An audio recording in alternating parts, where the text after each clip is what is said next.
দেশবাসীর কাছে আত্রাই নদী প্রাণের সঙ্গে জড়িয়ে আছে, এ কথা নিঃসন্দেহে বলতে পারা যায়।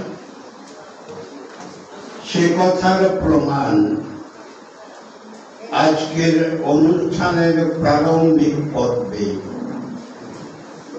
নবকুমার দাস তার বক্তব্যের মধ্য দিয়ে উপস্থাপিত করে গেছেন।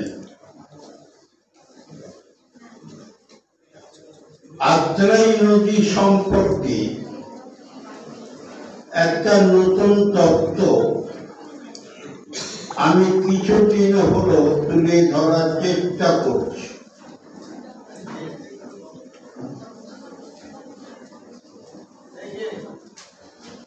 আত্রাই নদী আমি ছোটবেলায় শুনেছি।